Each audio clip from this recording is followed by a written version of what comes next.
नमस्कार प्यारे विद्यार्थियों, आप सभी का स्वागत है आज की क्लास में। तो मैं के किशोर आप सभी का स्वागत करता हूं आज की अपनी क्लास साइंस में।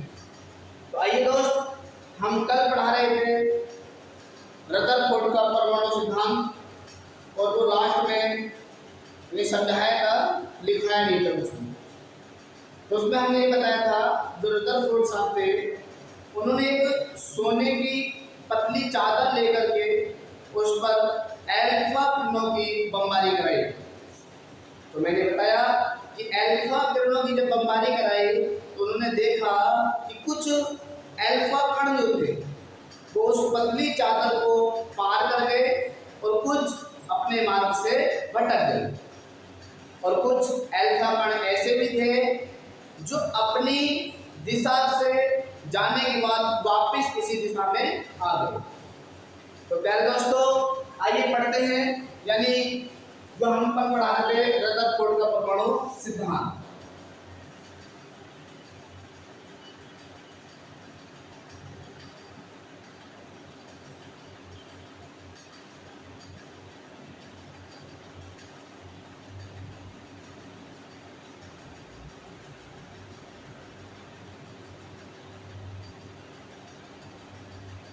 केमिस्ट्री। तो तुम्हारा टॉपिक था रदरफोर्ड का परमाणु सिद्धांत। रदरफोर्ड का परमाणु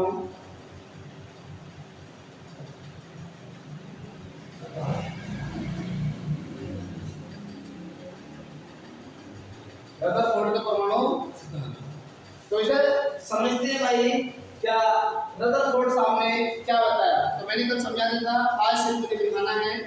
तो प्यारे दोस्त लिखेंगे और अपनी नोटबुक में इसे नोट करेंगे। क्लियर।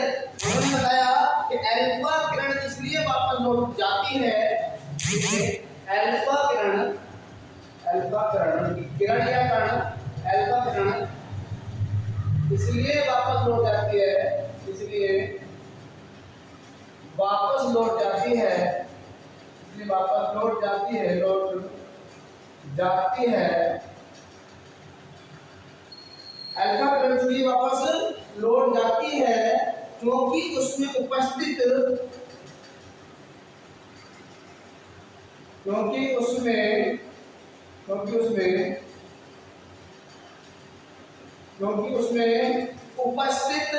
धन आवेशित कण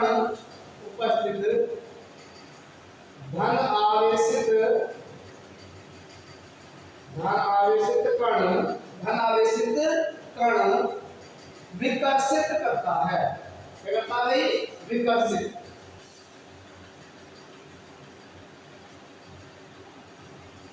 धन आवेशित कण विकर्षित करते हैं। एक दूसरे को क्या करते हैं? अट्रैक्शन। क्लियर। यानी एक किरण अपनी तरफ और दूसरी किरण अपनी तरफ। तो यानी अल्फा इसलिए वापस लौट जाती है कि उसमें उपस्थित धनावेशित कण क्या करते हैं? विकर्षित करते हैं। ये चार्ज पॉजिटिव चार्ज और नेगेटिव चार्ज क्या करेंगे भाई? वो विकर्षण करेंगे। क्लियर। ये समझ में आ रही होगी मेरी भाई बात। अगला पॉइंट क्या था कि कुछ अल्फा किरण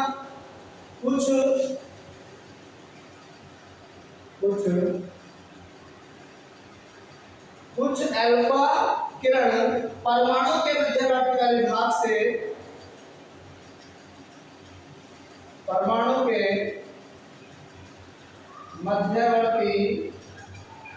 वाले भाग से परमाणु के मध्यवर्ती वाले भाग से ऊपरी भाग से अपनी ही दिशा में मुड़ गए। भाग से अपनी ही दिशा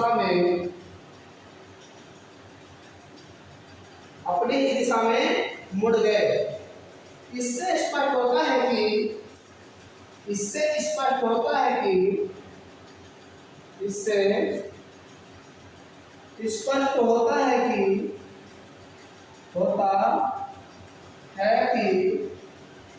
इससे स्पष्ट होता है कि परमाणु के मध्यवर्ती भाग में परमाणु के मध्यवर्ती वाले भाग में परमाणु के मध्यवर्ती वाले भाग में भारी द्रव्यमान वाला कण है। भारी द्रव्यमान वाला कण है।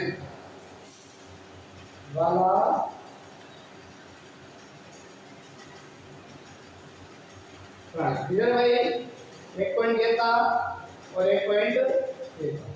क्या भाई? कि कुछ अल्फा करंट परमाणु के मध्यवर्ती वाले भाग से अपनी ही दिशा में मुड़ गए। इससे स्पष्ट होता है कि परमाणु के मध्यवर्ती भाग में भारी द्रव्यमान वाला क्या है भाई? कण है। इस प्रकार रदरफोर्ड ने परमाणु के इस प्रकार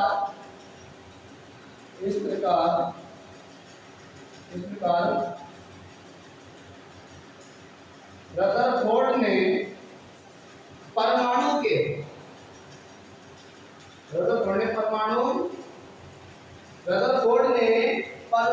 के मध्यवर्ती वाले भाग का नाम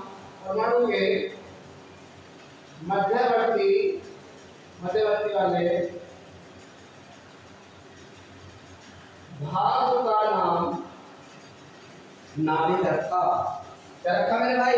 नाभिक। बड़ा मस्त है भाई, नाभिक रखा। प्यारे भाई, क्या रखा था? नाभिक। यह क्लियर हो गया होगा कि नाभिक की खोज किसने करी? रदरफोर्ड ने करी। क्लियर? यानी नाभिक की खोज कैसे हुई? यानी रदरफोर्ड ने उस सोने की पतली चादर पर जब अल्फा किरणों की बमबारी कराई तो इन्होंने देखा कि कुछ अल्फा किरणें जो थी वो सीधी चली गई, कुछ अपने मार्ग से भटक गई और कुछ अपने रास्ते, जिस रास्ते से गई उसी रास्ते से वापस लौट आई। तो इन्होंने देखा कि जो वापस लौट के आई मध्यवर्ती वाले भाग में, तो उसमें जो उपस्थित रहता है बहुत ही हल्का एक न्यूक्लियस है, ये नाभिक है। क्या है भाई? नाभिक। तो नाभिक की खोज किसने करी थी? रदरफोर्ड ने करी थी। किसने करी थी भाई?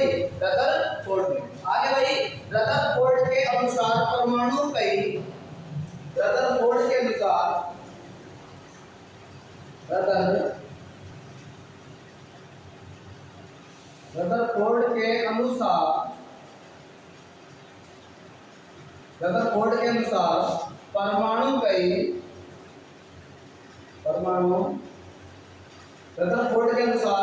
परमाणु कई सूक्ष्म कणों से मिलकर बना है। कई सूक्ष्म कणों से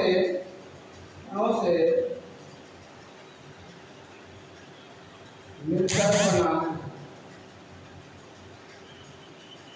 कई सूक्ष्म कणों से मिलकर बना है, जिसमें इलेक्ट्रॉन, प्रोटॉन और न्यूट्रॉन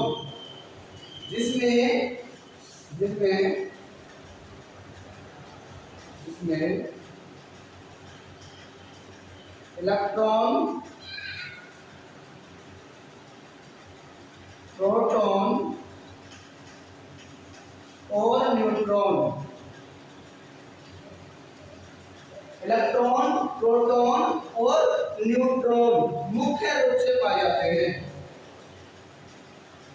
मुख्य रूप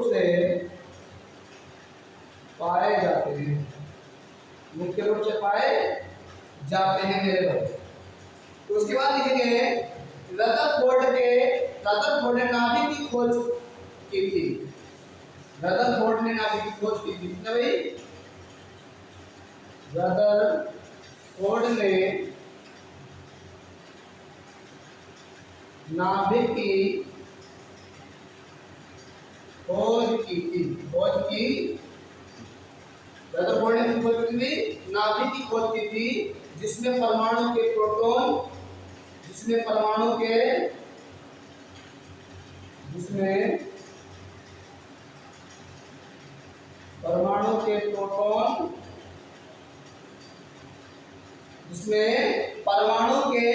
प्रोटॉन, परमाणु के प्रोटॉन और न्यूट्रॉन उपस्थित रहते हैं और न्यूट्रॉन उपस्थित रहते हैं, उपस्थित रहते हैं, उपस्थित कहते भाई उपस्थित रहते हैं जिन्हें एक साथ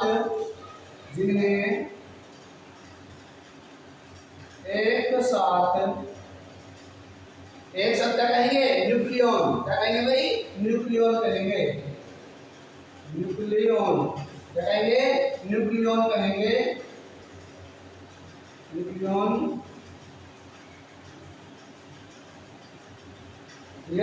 यानी इलेक्ट्रॉन, प्रोटॉन और न्यूट्रॉन को एक साथ क्या नाम देंगे भाई, एक साथ नाम देंगे क्या, न्यूक्लियॉन का नाम देंगे। किसका नाम देंगे, न्यूक्लियॉन का नाम देंगे। क्लियर है भाई। उसके बाद देखेंगे इसकी त्रिज्या कितनी होती है, नाभिक की त्रिज्या कितनी होती है भाई देखेंगे। हमें बात आ रही नहीं आ रही, तो मेरे भाई इसे अगर इतनी जल्दी से तर भी नहीं रहा है, नोट नहीं हो रहा है, तो वीडियो को रोक करके काट लेंगे। क्लियर, यानी समझाना भी है भाई और पढ़ाना भी है। क्लियर, तो मेरे भाई थोड़ा तेज लिखेंगे और अगर नहीं लिखा जा रहा है तो वीडियो को रोक करके काट लेंगे। क्लियर मेरे भाई। तो आइए आगे बढ़ते हैं, पहले तो क्या बढ़ते हैं, आगे बढ़ते हैं, आगे बढ़ते हैं मेरे भाई। यानी आगे क्या है देखेंगे भाई। अगला पॉइंट क्या है, क्या बताने वाले हैं अगला पॉइंट। क्लियर भाई, यानी अगला पॉइंट है परमाणु की त्रिज्या, मतलब नाभिक की त्रिज्या में अंतर। परमाणु की त्रिज्या, परमाणु की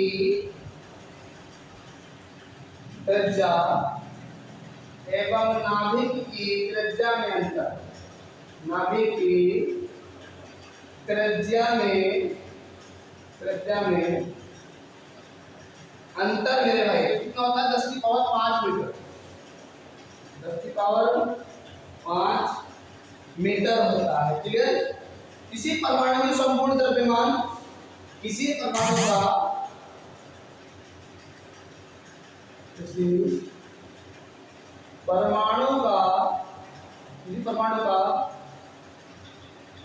संपूर्ण द्रव्य उसके केंद्र में होता है, उसके केंद्र में होता है मेरे भाई। उसका परमाणु की ऊर्जा हमेशा नियत रहती है, परमाणु की ऊर्जा हमेशा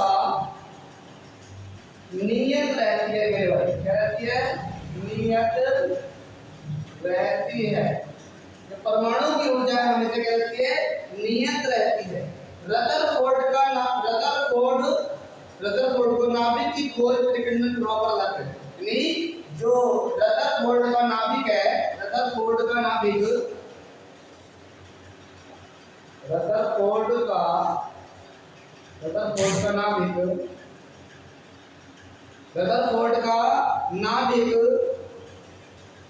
नाभिक की खोज परिकेंद्रक प्रभाव पर आधारित है।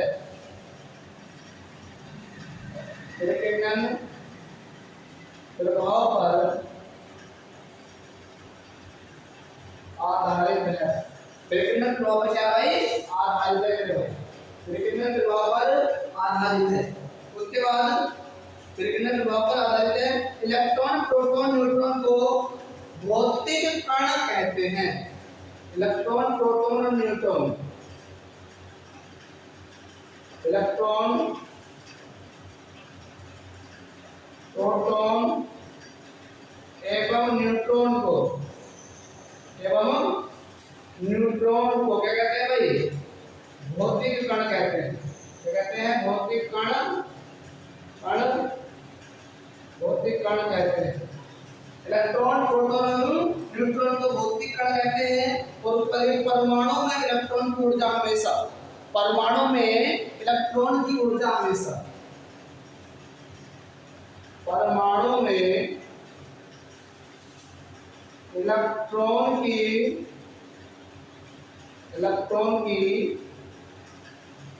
ऊर्जा हमेशा कैसी रहती है भाई? ऋणात्मक होती है। कैसी होती है? ऋणात्मक होती है। ऋणात्मक होती है भाई, ऋणात्मक होती है। राइट। उसके बाद लिखिए, यानी उसको क्या लिखना, यानी इलेक्ट्रॉन को कैथोड किरण भी कहते हैं। इलेक्ट्रॉन को कैथोड किरण भी कहते हैं। इलेक्ट्रॉन को कैथोड किरण भी कहते हैं। मेरे भाई इतना सम्मान होगा, इलेक्ट्रॉन का कैसा चार्ज रहता है? तो प्यारे भाई चार्ज कैसा रहता है? नेगेटिव, यानी कैथोड। तो इसे क्या कहते हैं? कैथोड किरण भी कहते हैं। क्या कहते हैं इसे? कैथोड किरण भी। और प्रोटॉन को एनोड किरण भी कहते हैं। प्रोटॉन को एनोड किरण भी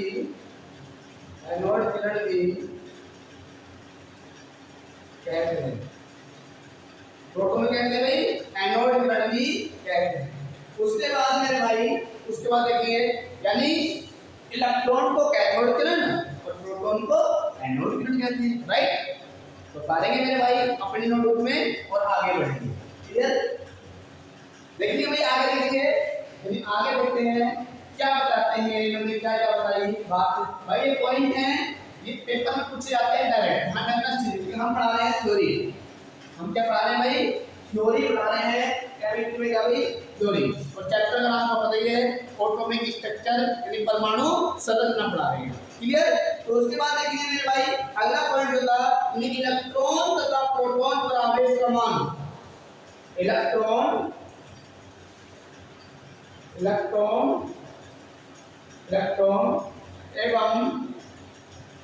एवं प्रोटॉन पर आवेश का मान बराबर रहता है। रहता है, बराबर रहता है। तो भाई अगर कह रहे भाई इलेक्ट्रॉन और प्रोटॉन का आवेश का मान बराबर रहता है, तो मैंने आवेश कल पढ़ाया था कल वाली कक्षा में। प्यारे दोस्त, मेरे जितने भी छोटे भाई बहन या बड़े भाई बहन इस क्लास को देख रहे हैं, तो कमेंट बॉक्स में टाइप करेंगे क्या इलेक्ट्रॉन पर और प्रोटॉन पर कितना आवेश रहता है। क्लियर? ये होमवर्क है मेरे भाई, ये क्या है? होमवर्क। आज देखूंगा कमेंट खोल करके कौन कौन टाइप करता है इलेक्ट्रॉन और प्रोटॉन पर आवेश। क्लियर? आगे बढ़ेंगे मेरे भाई।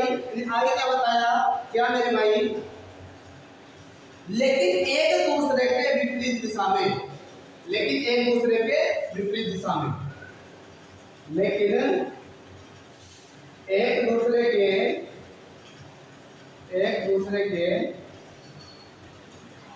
विपरीत दिशा में। एक दूसरे के विपरीत दिशा में, क्योंकि इलेक्ट्रॉन का क्या चार्ज रहता है? नेगेटिव और प्रोटॉन पर पॉजिटिव। तो क्या रहते हैं? एक दूसरे के रहते हैं अपोजिट रहते हैं, यानी विपरीत दिशा में। क्लियर? आगे इलेक्ट्रॉन प्रोटॉन का न्यूट्रॉन में इलेक्ट्रॉन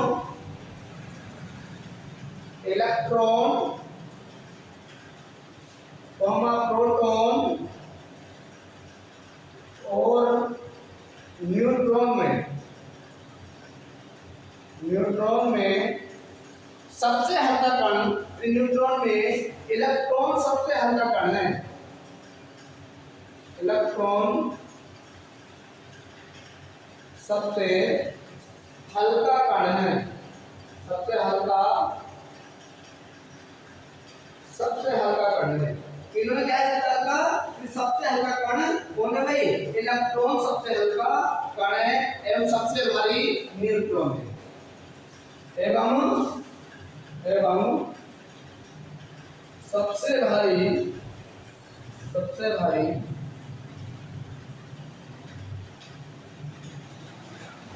भारी कौन है भाई? सबसे भारी है मेरे भाई कौन है? न्यूट्रॉन। सबसे भारी कौन है? न्यूट्रॉन। प्रोटॉन स्थायी कण है। प्रोटॉन कैसा कण है भाई? प्रोटॉन स्थायी कण है। प्रोटॉन कैसा कण है भाई? प्रोटॉन एक स्थायी कण है। प्रोटॉन एक स्थायी कण है, जबकि न्यूट्रॉन एवं इलेक्ट्रॉन, जबकि न्यूट्रॉन एवं इलेक्ट्रॉन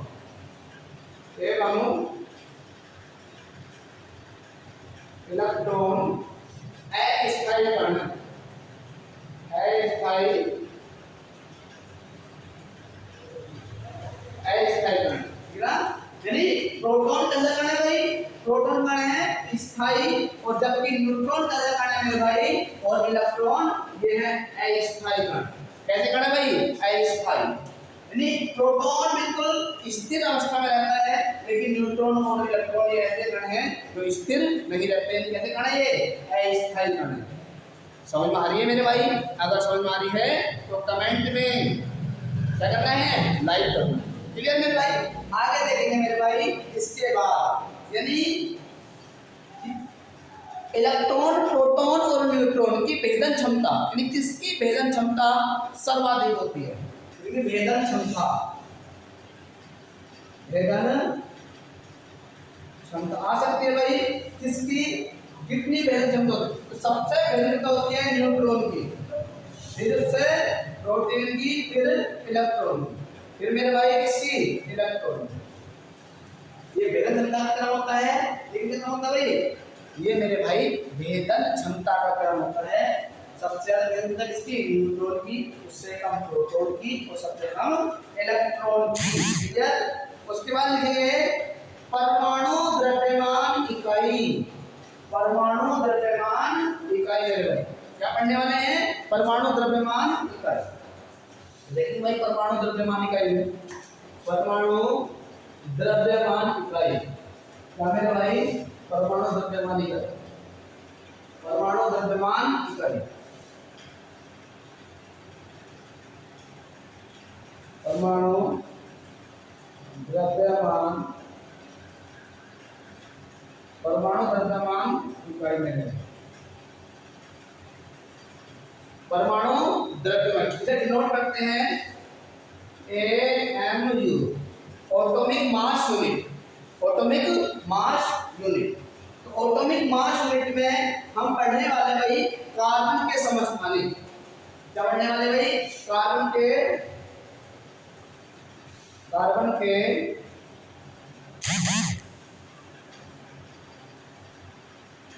कार्बन के समस्थानिक, यानी कार्बन 12, कार्बन 12 को समस्थानिक से तुलना करके, वो समस्थानिक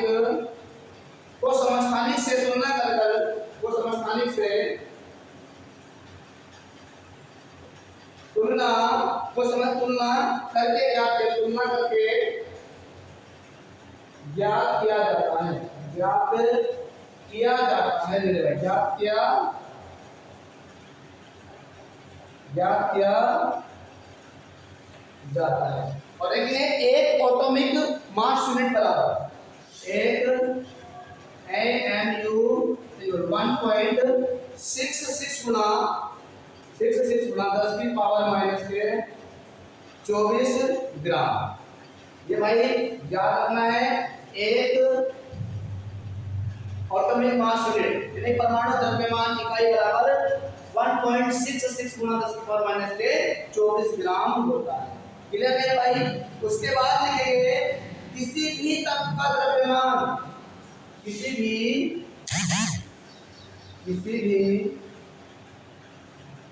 तत्व का द्रव्यमान, किसी भी तत्व का द्रव्यमान कार्बन 12 को समस्थानिक मानकर, समस्थानिक से तुलना करके क्या किया? समस्थानिक से कार्बन 12 को समस्थानिक से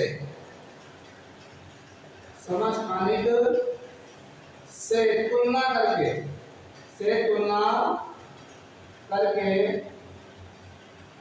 ज्ञात किया जाता है, ज्ञात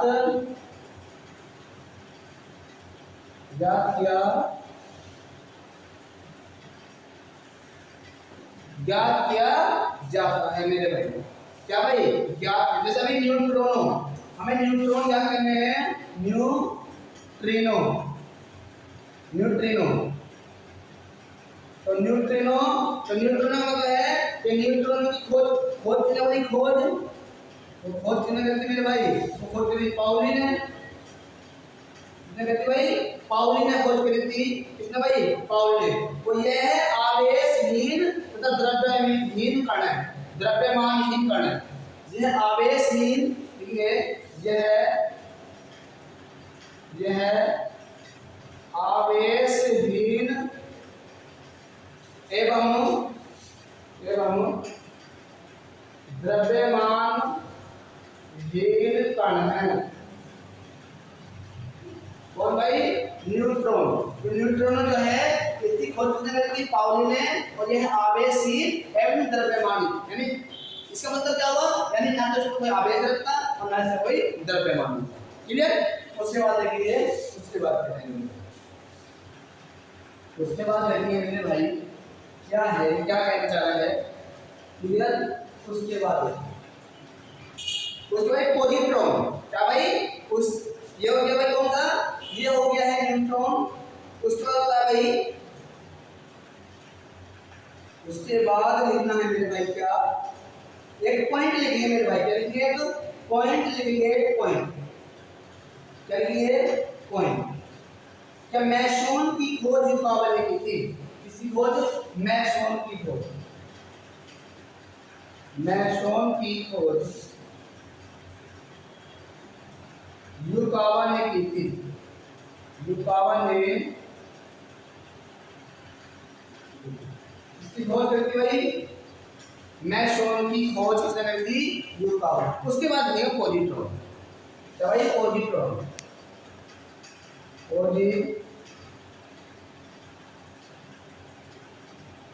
पॉजिट्रॉन। क्या मेरे भाई? पॉजिट्रॉन करेंगे। ये पॉजिट्रॉन की खोज किसने करी थी? खोज करिए एंडरसन ने। किसने करी थी भाई? खोज करिए एंडरसन ने। और इसे इलेक्ट्रॉन का पृथक्करण कहा जाता है। इसे इलेक्ट्रॉन का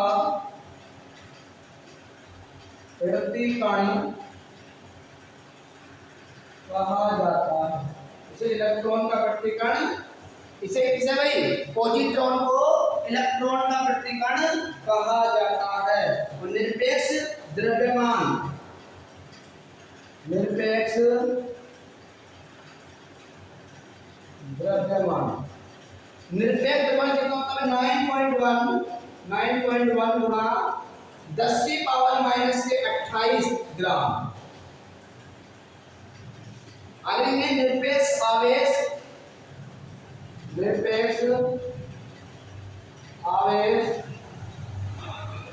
निरपेक्ष आवेश कितना होता है? 1.6 गुना 10 की पावर कितना होता है? -19 कूलम। कहता भाई कूलम। क्लियर मेरे भाई? और उसके बाद क्या आता है मेरे भाई? कक्षा आती है, कक्षा यानी सेल। कक्षा आती है यानी सेल। तो कक्षा को और सेल को हम पढ़ाने वाले हैं कल। तो आज ये समझ आया होगा, उम्मीद करते हैं भाई। रदरफोर्ड का परमाणु सिद्धांत, रदरफोर्ड का परमाणु सिद्धांत ये समझ आया होगा। इसके बाद पढ़ेंगे हम कक्षा यानी सेल। Yes cell. तो आई होप क्लास समझ में आई होगी, उम्मीद करता हूँ। तो क्लास से जुड़ने के लिए चैनल को सब्सक्राइब करें, ज़्यादा से ज़्यादा शेयर करें और कमेंट में बताएं क्लास कैसी लगी। थैंक यू, धन्यवाद।